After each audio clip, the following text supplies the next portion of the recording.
y'all, welcome to my kitchen. So today I'm going to show you how to make pickled red onion, and all you're going to need is 2 red onions, 1/4 cup of brown sugar, 2 cups of water, and 2 cups of vinegar. And so what you're going to want to do is you are going to want to heat up your water and add the 1/4 cup of brown sugar. Just heat it up enough that it will melt the sugar. All right, and I've already heated this water. I'm going to empty those in there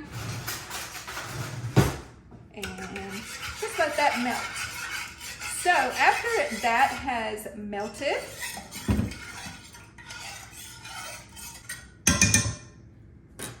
you are going to want to add your 2 cups of white vinegar.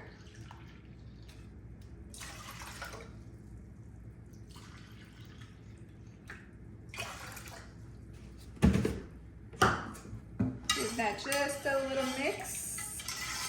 I like to use mason jars, but you can use any jar or container that has an airtight lid, okay? So next you're going to want to stuff your jars with the onion. And you may need to use a bigger jar. All right, here we go.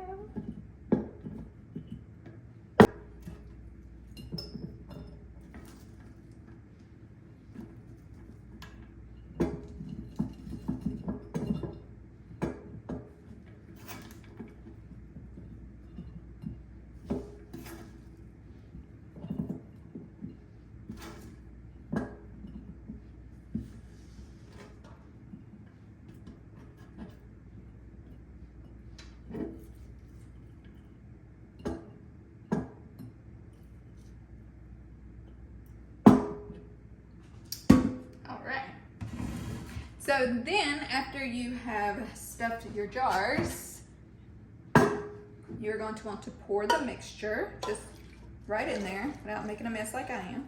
Okay, just fill it up. Just pour your mixture over the onions, like so. Then seal them up and stick them in the fridge, and that's it. You have pickled red onion, and let it sit in the fridge for 1 to 2 days and enjoy.